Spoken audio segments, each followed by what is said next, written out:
ನಮಸ್ಕಾರ ಸ್ನೇಹಿತರೆ. ಹಲ್ಲಿಗಳು, ಜಿರಳೆಗಳು, ವಿಪರೀತ ಇಲಿಗಳು ಹಾಗೆ ಸೊಳ್ಳೆಗಳು ಹೆಚ್ಚಾಗ್ತಾ ಇದೆಯಾ? ಹಾಗಿದ್ದರೆ ಈ ಒಂದೇ ಒಂದು ರೆಮಿಡಿ ಇದ್ದರೆ ಸಾಕು, ಎಲ್ಲವನ್ನು ಕೂಡ ಓಡಿಸ್ಬೋದು. ಇಲಿಗಳಾಗಿರ್ಬೋದು, ಸೊಳ್ಳೆಗಳಾಗಿರ್ಬೋದು, ಹಲ್ಲಿಗಳಾಗಿರ್ಬೋದು, ಎಲ್ಲವನ್ನು ಕೂಡ ಮಾಯ ಮಾಡುತ್ತೆ.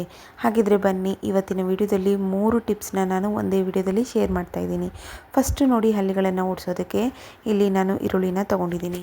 ಈರುಳ್ಳಿ ಒಂದಿದ್ದರೆ ಸಾಕು, ಹಲ್ಲಿಗಳು ತುಂಬ ಸುಲಭವಾಗಿ ಓಡೋಗ್ಬಿಡ್ತವೆ.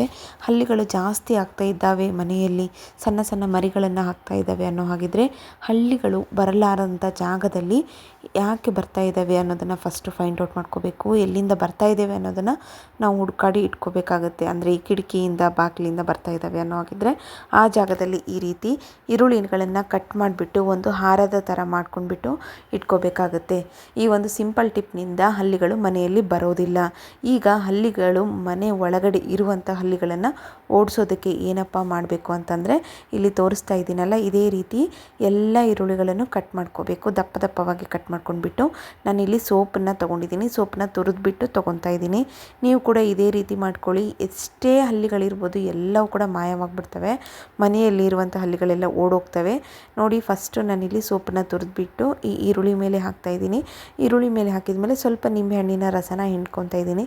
ನಿಂಬೆಹಣ್ಣಿನ ರಸ ಇಲ್ಲ ಅನ್ನೋ ಹಾಗಿದ್ರೆ, ನಿಂಬೆಹಣ್ಣು ಇಲ್ಲ ಅನ್ನೋ ಹಾಗಿದ್ರೆ ನೀವು ಈ ಜಾಗದಲ್ಲಿ ವೆನಿಗರ್ ಕೂಡ ಆ್ಯಡ್ ಮಾಡ್ಕೋಬೋದು. ಇಷ್ಟೇ, ತುಂಬ ಸುಲಭವಾಗಿ ಮಾಡ್ಕೋಬೋದು. ಈ ಸ್ಮೆಲ್ಲಿನಿಂದ, ಹಲ್ಲಿಗಳಿರುವಂಥ ಸ್ಮೆಲ್ಲಿನಿಂದ ಎಲ್ಲ, ಎಷ್ಟೇ ಈರುಳ್ಳಿ ಸ್ಮೆಲ್ ಇದ್ದರೆ ಸಾಕು, ಹಲ್ಲಿಗಳು ಎಲ್ಲಿದ್ದು ಕೂಡ ಓಡೋಗ್ಬಿಡ್ತವೆ. ಹಾಗೆ ಬನ್ನಿ, ನೆಕ್ಸ್ಟ್ ಟಿಪ್ ನೋಡ್ಕೊಂಡು ಬರೋಣ. ಇಲಿಗಳನ್ನು ಓಡಿಸುವ ಸುಲಭ ವಿಧಾನ. ಇಲಿಗಳನ್ನು ಓಡಿಸೋದಕ್ಕೆ ನಾನಿಲ್ಲಿ ಫಸ್ಟು ಲವಂಗನ ತೊಗೊಂಡಿದ್ದೀನಿ. ಒಂದು 2ರಿಂದ 3 ಲವಂಗ ತೊಗೊಂಡ್ರೆ ಸಾಕಾಗುತ್ತೆ. ಈಗ ಅದೇ ಲವಂಗನ ನಾನು ರೋಸ್ಟ್ ಮಾಡ್ಕೊಂಡ್ಬಿಟ್ಟು ಪುಡಿ ಮಾಡಿಕೊಂಡು ಜಜ್ಜಿ ಸೈಡಿಗೆ ಇಟ್ಕೊಂಡಿದ್ದೀನಿ. ತೋರಿಸ್ತಾ ಇದ್ದೀನಿ ನೋಡಿ. ಇದನ್ನು ನೀವು ಒನ್ ಟೈಮ್ ಮಾಡ್ಕೊಂಡಾಗಿದ್ರೆ ಜಾಸ್ತಿ ಕ್ವಾಂಟಿಟಿದಲ್ಲಿ ಮಾಡಿ ಇಟ್ಕೊಂಡ್ಬಿಡಿ ಸೈಡಿಗೆ. ಯಾವಾಗಲೂ ಇದು ಯೂಸ್ ಆಗೇ ಆಗುತ್ತೆ. ನೆಕ್ಸ್ಟ್ ನೋಡಿ, ಲವಂಗನ ಕುಟ್ಟಿ ಪುಡಿ ಮಾಡಿ ಇಟ್ಕೊಂಡ್ಮೇಲೆ ನೆಕ್ಸ್ಟ್ ಪಲಾವ್ ಎಲೆನ ಆ್ಯಡ್ ಮಾಡ್ಕೊತಾ ಇದ್ದೀನಿ. ಪಲಾವ್ ಎಲೆ ಏನಿದೆ ತುಂಬ ಸಣ್ಣದಾಗಿ ಮಾಡ್ಕೋಬೋದು. ಇಲ್ಲ ಅನ್ನೋ ಹಾಗಿದ್ರೆ ನೀವು ರೋಸ್ಟ್ ಮಾಡಿ ಇದನ್ನು ಮಿಕ್ಸಿ ಕೂಡ ಹಾಕಿ ಸೈಡಿಗೆ ಇಟ್ಕೋಬೋದು. ನಾನು ಇಲ್ಲಿ ಕೈಯಿನ ಸಹಾಯದಿಂದನೇ ಪುಡಿ ಪುಡಿಯಾಗಿ ಮಾಡ್ಕೊತಾ ಇದ್ದೀನಿ. ಜಾಸ್ತಿ ಪುಡಿಯಾಗಿ ಏನು ಬೇಕಾಗೋದಿಲ್ಲ, ಜಸ್ಟ್ ಇದು ಕ್ರಷ್ ಆದರೆ ಸಾಕಾಗುತ್ತೆ.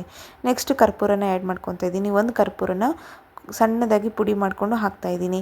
ಈ ಇಲಿಗಳಿಗೆ ಕರ್ಪೂರ ಹಾಕಿದ ತಕ್ಷಣವೇ ಹೊಟ್ಟೆ ಉಬ್ಬರ ಆಗಿಬಿಟ್ಟು ಹೊಟ್ಟೆ ನೋಯೋಕ್ಕೆ ಸ್ಟಾರ್ಟ್ ಆಗುತ್ತೆ. ಹಾಗಾಗಿ ಇಲಿಗಳನ್ನು ಓಡಿಸೋದಕ್ಕೋಸ್ಕರ ಇಲ್ಲಿ ಕಂಪಲ್ಸರಿ ಕರ್ಪೂರನ ಆ್ಯಡ್ ಮಾಡಲೇಬೇಕಾಗುತ್ತೆ. ನೆಕ್ಸ್ಟು ವಿಕ್ಸ್ನ ಆ್ಯಡ್ ಮಾಡ್ಕೊತಾ ಇದ್ದೀನಿ. ವಿಕ್ಸ್ ಇದ್ದರೆ ಸಾಕಾಗುತ್ತೆ, ಇನ್ನೇನು ಬೇಡ ಅನ್ಬೋದು. ಆದರೆ ಈ ಒಂದು ರೆಮಿಡಿನ ಮಾಡೋಕ್ಕೋಸ್ಕರ ನಾನಿಲ್ಲಿ ಮೇಯ್ನಾಗಿ ಕರ್ಪೂರ ಮತ್ತು ಇಲ್ಲಿ ಪಲಾವ್ ಎಲೆ ಎರಡನ್ನೂ ಕೂಡ ಆ್ಯಡ್ ಮಾಡಿದ್ದೀನಿ. ಲವಂಗ ಏನಿದೆ, ಈ ಒಂದು ಕರ್ಪೂರ ಮತ್ತು ಈ ಒಂದು ಪಲಾವ್ ಎಲೆಯ ಸ್ಮೆಲ್ಲನ್ನು ಕಮ್ಮಿ ಮಾಡಿಬಿಡುತ್ತೆ. ಹಾಗಿದ್ದಾಗ, ಸ್ಮೆಲ್ ಬರಲಾರ್ದೆ ಇದ್ದಾಗ ಏನಾಗುತ್ತೆ, ಇಲಿಗಳಿಗೆ ಆರಾಮ್ಸೆ ತಿನ್ನುತ್ತೆ. ಇಲಿಗಳಿಗೆ ಚಪಾತಿ ಹಿಟ್ಟು ಅಥವಾ ಕಡಲೆ ಹಿಟ್ಟು ತುಂಬ ಪ್ರಿಯವಾಗಿರುತ್ತೆ. ಅದರಿಂದನೇ ನೀವು ಉಂಡಿನ ತಯಾರು ಮಾಡ್ಕೋಬೇಕಾಗತ್ತೆ. ಇಲ್ಲಿ ಉಳಿದಿರುವಂಥ ಚಪಾತಿ ಹಿಟ್ಟನ್ನು ತೊಗೊಂಡಿದ್ದೀನಿ. ಅದಕ್ಕೆ ನಾನಿವಾಗ ರೆಡಿ ಮಾಡ್ಕೊಂಡಿರುವಂಥ ಮೇನ್ ಇಂಗ್ರೀಡಿಯೆಂಟ್ ಬಂದುಬಿಟ್ಟು ಸೋಪಿನ ಪುಡಿ ಏನಿದೆ ನೋಡಿ, ಅದನ್ನು ಕೂಡ ಇದರಲ್ಲಿ ಆ್ಯಡ್ ಮಾಡ್ಕೊತಾ ಇದ್ದೀನಿ. ಇದು ಎದಕ್ಕಪ್ಪ ಅಂತಂದರೆ, ಸ್ಮೆಲ್ ಏನಿದೆ ನೋಡಿ, ಸೋಪಿನ ಪುಡಿಯ ಸ್ಮೆಲ್ ಬರಬಾರ್ದು ಅಂತೇಳಿ ನಾನಿಲ್ಲಿ ವಿಕ್ಸು ಮತ್ತು ಲವಂಗದ ಹಾಗೆ ಕರ್ಪೂರವನ್ನು ಆ್ಯಡ್ ಮಾಡ್ಕೊಂಡಿರೋದು. ಆ ಸ್ಮೆಲ್ ಏನಿದೆ ಹೋಗ್ಬಿಡುತ್ತೆ ಸೋಪಿನ ಪುಡಿ. ಈ ಮೇನ್ ಇಂಗ್ರೀಡಿಯೆಂಟ್ ಹಾಕಿದ ತಕ್ಷಣವೇ ಇಲಿಗಳು ಇದನ್ನು ತಿಂದರೆ ಸಾಕು, ಹೊಟ್ಟೆ ಉಬ್ಬರ ಆಗಿಬಿಟ್ಟು ಹೊಟ್ಟೆ ತುಂಬ ನೋವಾಗಿಬಿಡುತ್ತೆ. ಈ ಹೊಟ್ಟೆ ನೋವು ಆಗೋದ್ರಿಂದನೇ ಇಲಿಗಳು ಮನೆಯಿಂದ ಓಡಿ ಹೋಗೋದು. ನೋಡಿದ್ರಲ್ಲ ಎಷ್ಟು ಈಸಿಯಾಗಿ ಮಾಡ್ಕೋಬೋದು. ಒಂದೊಂದೇ ಉಂಡೆಯಾಗಿ. ಚಪಾತಿ ಹಿಟ್ಟು ಉಳಿದಿದೆ ಅಂದರೆ ಅದರಲ್ಲಾದರೂ ಮಾಡ್ಕೋಬೋದು. ಇಲ್ಲ ಅನ್ನೋ ಹಾಗಿದ್ರೆ ಚಪಾತಿ ಮಾಡಿರ್ತೀರಲ್ವ, ಅದನ್ನೇ ಸ್ವಲ್ಪ ನೀರಿಗೆ ಹಾಕ್ಬಿಟ್ಟು ಈ ರೀತಿ ಉಂಡೆ ಮಾಡಿಕೊಂಡು ಅದನ್ನು ಇಡೋದ್ರಿಂದ ಮೆತ್ತಗಾಗುತ್ತೆ. ನೋಡಿ, ಇದನ್ನು ನಾನು ಎಲ್ಲಿ ಇಡ್ತಾ ಇದ್ದೀನಿ ಅಂತಂದರೆ, ಹೆಚ್ಚಾಗಿ ಎಲ್ಲಿ ಇಲಿಗಳು ಬರ್ತವೆ ಅಂತ ಆ ಜಾಗದಲ್ಲಿ ಇದನ್ನು ಇಡೋದು. ಗ್ಯಾಸ್ ಕಟ್ಟೆ ಹತ್ರ ಆಗಿರ್ಬೋದು, ಅಥವಾ ಚೀಲಗಳಿರ್ತಾವಲ್ವ, ಚೀಲಗಳನ್ನೆಲ್ಲ ಹರಿತಿರ್ತವೆ, ಆ ಜಾಗದಲ್ಲಿ ಇದನ್ನು ಇಡೋದ್ರಿಂದ ಇಲಿಗಳು ಬರೋದಿಲ್ಲ. ತುಂಬ ಅಂದರೆ ತುಂಬ ಇಲಿಗಳೇನಿದ್ದಾವೆ, ಮನೆಯಲ್ಲಿರುವಂಥ ಇಲಿಗಳು ಕೂಡ ಓಡೋಗೋದಂತೂ ಗ್ಯಾರಂಟಿ. ಸಾಯಿಸದೆ ನಾವು ಇಲಿಗಳನ್ನು ಮನೆಯಿಂದ ಈಸಿಯಾಗಿ ಹೊರಗಡೆ ಹಾಕ್ಬೋದು. ನೆಕ್ಸ್ಟ್ ಬಂದುಬಿಟ್ಟು ನೋಡಿ, ಸಿಂಪಲ್ಲಾಗಿ ಒಂದು 3ನೆಯ ಟಿಪ್ ಏನಪ್ಪ ಅಂತಂದರೆ, ಸೊಳ್ಳೆ ಓಡಿಸುವ ವಿಧಾನ. ಸೊಳ್ಳೆ ಓಡಿಸೋಕ್ಕೆ ವಿಕ್ಸ್ ಇದ್ದರೆ ಸಾಕಾಗುತ್ತೆ, ಮತ್ತೇನೂ ಬೇಡ. ತುಂಬ ಈಸಿಯಾಗಿ ಮಾಡ್ಕೋಬೋದು. ಈಗಂತೂ ವಿಪರೀತ ಸೊಳ್ಳೆಗಳ ಕಾಟ ಹೆಚ್ಚಾಗಿದೆ. ಇದರಿಂದ ಡೆಂಗು, ಮಲೇರಿಯಾ ಎಲ್ಲವೂ ಕೂಡ ಹೆಚ್ಚಾಗ್ತಾ ಹೋಗ್ತಾ ಇರುತ್ತೆ. ಹಾಗಿದ್ದಾಗ ಈ ರೀತಿ ನೀವು ಮನೆಯಲ್ಲೇ ನೀವು ಯಾವುದೇ ರೀತಿಯಾದಂಥ ಕೆಮಿಕಲ್ನ ಬಳಸಲಾರ್ದೇ ಯಾವುದೇ ರೀತಿಯಾದಂಥ ಸ್ಪ್ರೇನ ಬಳಸಲಾರ್ದೇ ಮಾಡ್ಕೋಬೋದು. ನೋಡಿ ಇಲ್ಲಿ ಫಸ್ಟು ಲವಂಗನ ಕುಟ್ಕೊತಾ ಇದ್ದೀನಿ. ಲವಂಗನ ಕುಟ್ಟಿ ಪುಡಿ ಮಾಡಿ ತೊಗೊಂಡ್ಮೇಲೆ ನೆಕ್ಸ್ಟ್ ಒಂದು ಪಲಾವೆಲೆನ ತೊಗೊಂಡಿದ್ದೀನಿ. ಪಲಾವೆಲೆ ಕೂಡ ಸಣ್ಣದಾಗಿ ನಾನಿಲ್ಲಿ ಕೈಯಿಂದನೇ ಕ್ರಷ್ ಮಾಡ್ಕೊತಾ ಇದ್ದೀನಿ. ನೀವು ಬೇಕಾದ್ರೆ ಮಿಕ್ಸಿ ಜಾರಿಗೆ ಸ್ವಲ್ಪ ಜಾಸ್ತಿ ಕ್ವಾಂಟಿಟಿದಲ್ಲಾದ್ರೂ ಹಾಕಿ ಮಾಡ್ಕೊಂಡು ಇಟ್ಕೋಬೋದು. ನಾನಿಲ್ಲಿ ಲವಂಗ ಮತ್ತು ಈ ಪಲಾವೆಲೆ ಏನಿದೆ ಎರಡನ್ನೂ ಕೂಡ ಕಟ್ ಮಾಡ್ಕೊಂಡಿದ್ದೀನಿ. ಅದಾದಮೇಲೆ ಸ್ವಲ್ಪ ವಿಕ್ಸನ್ನು ಆ್ಯಡ್ ಮಾಡ್ಕೊತಾ ಇದ್ದೀನಿ. ವಿಕ್ಸನ್ನು ನೀವು ಲವಂಗದ ಎಲೆ ಮೇಲೆ ಹಚ್ಚಿಬಿಟ್ಟು ಕೂಡ ಕಟ್ ಮಾಡ್ಕೋಬೋದು. ಇಲ್ಲ ಈ ರೀತಿ ನಾನು ಕೈಯಿಂದ ತೋರಿಸ್ತಾ ಇದ್ದೀನಲ್ಲ ಆ ರೀತಿ ಕೈಯಿಂದಾದರೂ ಮಿಕ್ಸಾಗಿ ಮಾಡ್ಕೋಬೋದು. ಈಗ ನೆಕ್ಸ್ಟ್ ಬಂದುಬಿಟ್ಟು ಒಂದು ಕರ್ಪೂರ ತೊಗೊತಾ ಇದ್ದೀನಿ. ದೇವರಿಗೆ ದೀಪ ಹಚ್ಚುವಂಥ ಕರ್ಪೂರ ಇರುತ್ತಲ್ವ ಸ್ನೇಹಿತರೆ, ಅದೇ ಕರ್ಪೂರನೇ ಇಲ್ಲಿ ಬಳಸ್ತಾ ಇರೋದು. ನೋಡಿ ಈ ರೀತಿ ಕರ್ಪೂರನ ಕೂಡ ಒಂದು ಸ್ವಲ್ಪ ಪುಡಿ ಮಾಡ್ಕೊಂಡು ಹಾಕ್ಕೊಂಡ್ರೆ ಸಾಕಾಗುತ್ತೆ.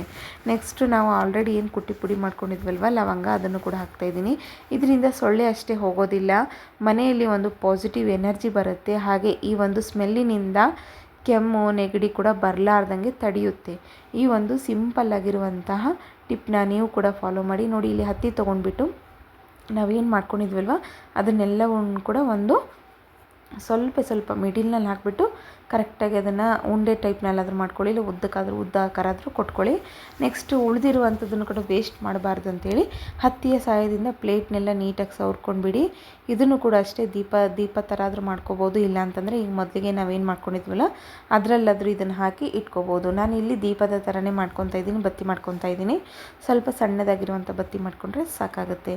ಇದಕ್ಕೆ ನೀವು ಇಲ್ಲಿ ಎಣ್ಣೆನ ಬಳಸಬೇಕಾಗತ್ತೆ. ನೀವು ಇಲ್ಲಿ ಯಾವ ಎಣ್ಣೆ ಬಳಸ್ತೀರಲ್ವ ದಿನನಿತ್ಯದಲ್ಲಿ ದೇವರಿಗೆ ಪೂಜೆ ಮಾಡುವಂತಹ ಎಣ್ಣೆ ಆದರೂ ಬಳಸ್ಬೋದು, ಅಥವಾ ಇಲ್ಲಿ ನಿಮಗೆ ಅವೈಲೇಬಲ್ ಯಾವುದಿದೆ ಅದನ್ನಾದರೂ ಬಳಸ್ಬೋದು.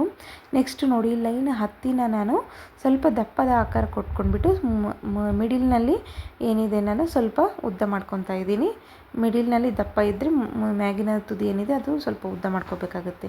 ಇದಕ್ಕೆ ನಾನಿಲ್ಲಿ ಎಣ್ಣೆ ಬಳಸ್ತಾನೇ ಇಲ್ಲ, ನಾನಿಲ್ಲಿ ತುಪ್ಪ ಬಳಸ್ತಾ ಇದ್ದೀನಿ. ತುಪ್ಪ ಬಳಸೋದ್ರಿಂದ ಏನಾಗುತ್ತೆ, ಮನೆಯಲ್ಲಿ ಪಾಸಿಟಿವ್ ಎನರ್ಜಿ ಸಿಗುತ್ತೆ.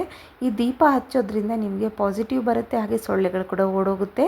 ಹಾಗೆ ಮನೆಯಲ್ಲಿರುವ ಯಾರಿಗೂ ಕೂಡ ನೆಗಡಿ ಕೆಮ್ಮು ಬರೋ ಅಂಥ ಚಾನ್ಸಸ್ ಏನಿದೆ ಅದು ಕೂಡ ಕಮ್ಮಿ ಆಗುತ್ತೆ. ನೋಡಿದ್ರಲ್ಲ ಎಷ್ಟು ಸುಲಭವಾಗಿ ಈಸಿಯಾಗಿ ಮಾಡ್ಕೋಬೋದು ಅಂತೇಳಿ. ಈ 3 ಟಿಪ್ಸ್ ನಿಮಗೆ ಇಷ್ಟ ಆದರೆ ನನ್ನ ಚಾನೆಲ್ನ ಸಬ್ಸ್ಕ್ರೈಬ್ ಆಗೋದನ್ನು ಮಾತ್ರ ಮರಿಬೇಡಿ.